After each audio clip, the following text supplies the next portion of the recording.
Man, this customer, they're trying to ruin my reputation. What do I do?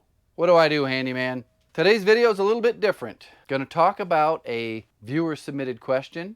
I'm going to share my experience when I first got started working for a customer that things just went downhill. A lot we're going to talk about in this video. If money offends you, you haven't really learned the value of money or what it purchases you, stick around.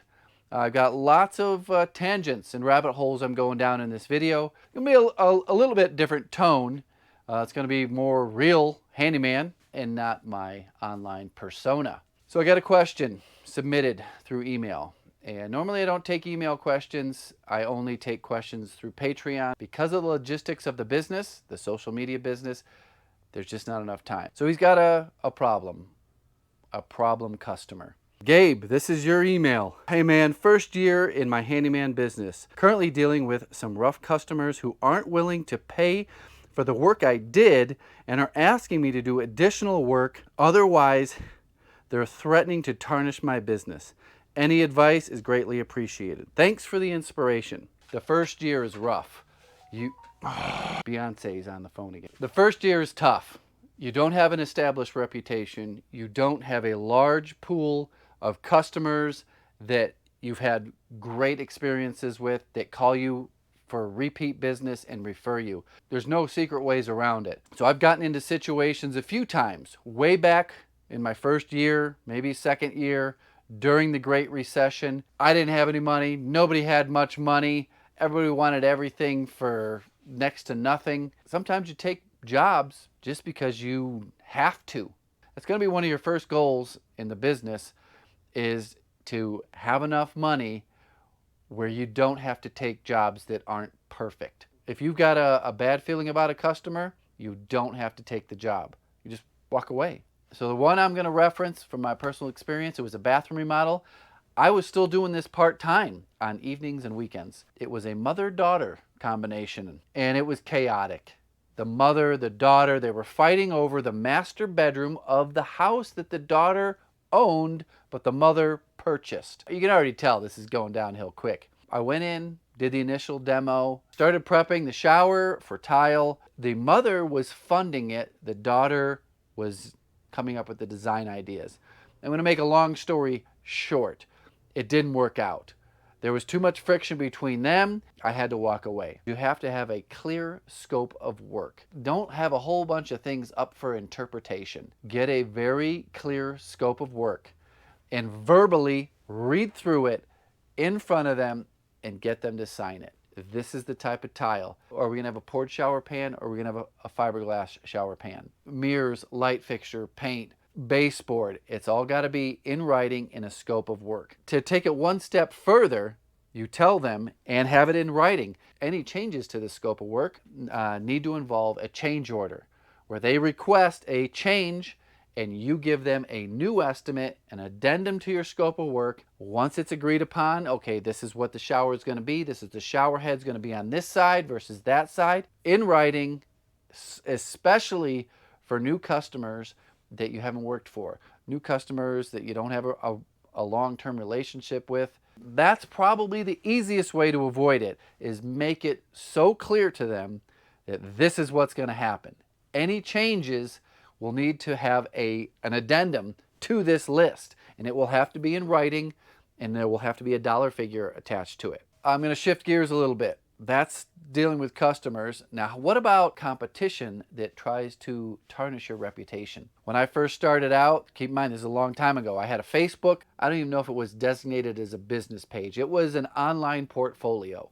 I had a Google business page and I had a website. So the Google business page and the Facebook page, I think currently the business Facebook pages, people can leave you reviews, positive or negative. One of the first things I did once I established my network of customers that love to refer me to the friends and family, got rid of all of it. Facebook, gone. Google business, gone. Website, gone. I didn't need it anymore because of that network of customers that refer me. I know the guys that follow me a lot can recognize the houses. They're the same houses. They're the same customers year after year after year. What that shows is that you're providing high value for the dollar. Whether it's customer service, whether it's quality, there's a lot of things that can increase the value for your customer's dollar that they're spending on you. Having those successful customers allows me to get away from, oh, I'm going to tarnish your reputation, or I'm going to leave you a bad review. I don't have those customers anymore. I had to do a lot of work, a lot of extra work at the beginning to earn those customers. And I keep referring back to this statement, high value for the money. What is high value for the money? It's more than just the finished product. What was the experience like? That's the advantage I brought to the game. That's the reason I got into this business, is there was a massive void for any sort of professionalism in home improvement. Back to my first year, I got into a lot of low-paying jobs where it was enough to make $100, maybe $200 in a day. Oftentimes, if you really looked at it, it was worth way more than what I was getting paid. But you got to do what you got to do to get started. You got to do what you got to do to put food on the table. I had very low financial responsibilities at the time. Now, there's a mindset that I developed to get through these jobs. And I still remember doing this roofing job. I think it was on a shed. And I was not making much money. I don't know the dollar figure. It was probably in 2008, 2009, maybe 2010. I remember the conversation in my head. This is ridiculous. This is worth so much more than I'm making. But I stuck it out, and I had to switch my mindset to, hey, what can I learn while doing this job? This is practice roofing. Of course, I did a ton of roofing. I know how to nail shingles down. Not just practice with the trade of nailing shingles down on a shed, but practice the customer interactions. Practice putting that smile on when you're kind of aggravated because, well, you gave them a low bid just to get the job, and then you realize that, you know what, you're not making as much money as you should, and you're cranky. You got to learn to get through that. You have to be able to switch roles, put different hats on. There's the salesman that got the work. There's the guy that does the work. There's the customer service representative that communicates with the customer during the project. There's the customer service that happens after.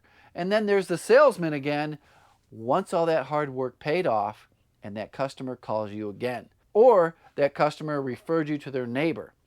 There's a lot of roles to play outside of just doing the manual labor. Practicing those and knowing that, hey, this is just my first or second year. This is just part of it. This is part of getting to that finish line where the phone always rings. I have to do no advertising at all, and I can charge top dollar for the value that I provide or the service that I provide. So a lot of people say, I'm greedy. You're greedy, handyman. You're just a damn greedy handyman. You give the handyman a bad name, handyman. Now, when you hear that squeaky voice, you should think, the guy's being a little sarcastic. Maybe I shouldn't take him so damn serious. So I'm going to share a recent experience that I had. I was approached to do a job by a new customer, a different business. I got different business, different forms of income these days. But the principles are the same when negotiating a project. There's a customer, there's a service, and there's a dollar figure. So the customer approached me, said, hey, we want you to do this, this, that, and the other thing. I said, it's going to cost this much money.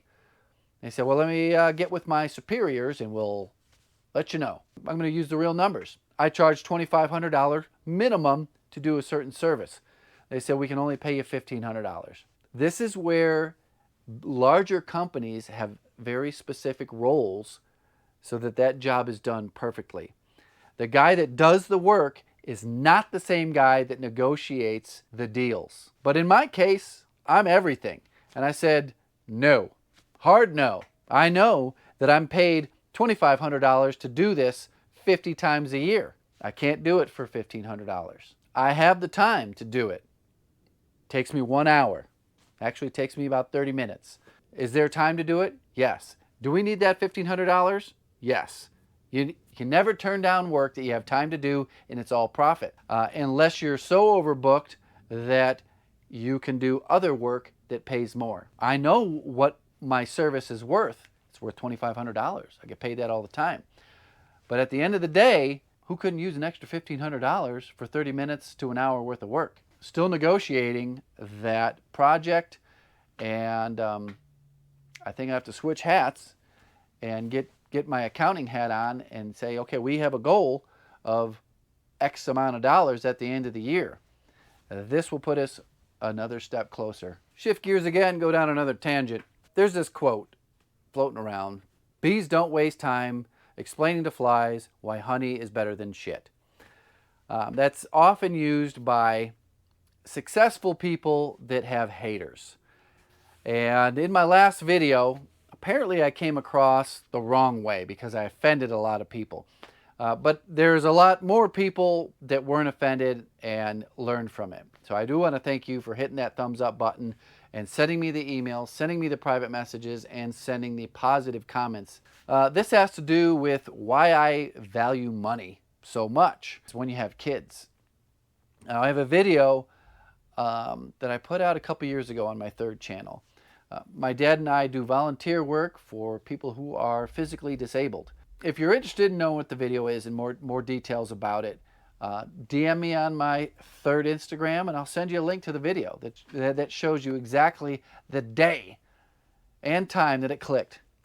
Can you do this for your kids? So there was a Navy veteran who's paralyzed from here down and needs a lot of care. And his father provides the best life that he can. And the only way to provide that life to his son that's paralyzed from the neck down is money. Money will buy that. You don't have the money. You're relying on government services to keep your child happy, clean, giving that kid life experience. Only money buys that. That was the biggest moment that said, you got to get serious. What happens if your kid at 20 years old gets paralyzed from the neck down? What type of life can you provide them? Live off of government assistance? Or do you have millions and millions of dollars to give them the best life? That's a responsibility that you take on when you have kids. It's one that I take very serious.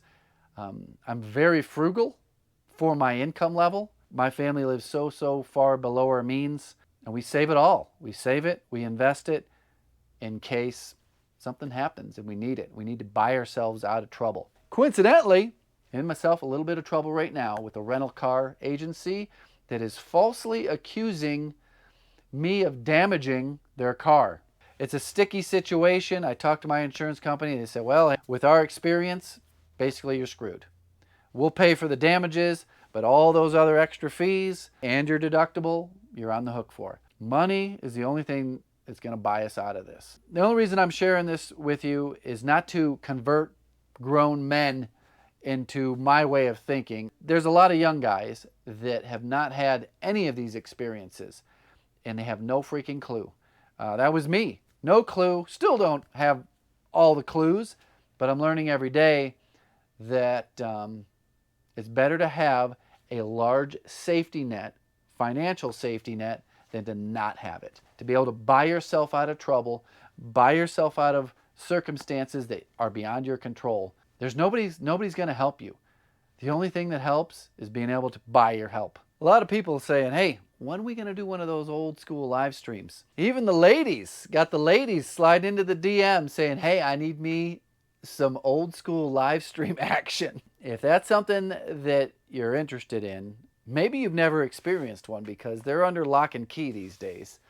And there's a reason for that. Bring it down earlier in the evening. They used to start around midnight and go to about 8 a.m. the next day. Drop a comment and tell me what you thought of this video. Tell me if you want to get on the live stream.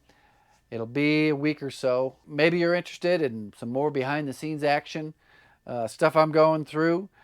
Maybe it'll help you relate to the stuff you're going through. Thanks for watching. Goodbye. Oh, hey, if you want a cool t-shirt, there'll be a link down in the description.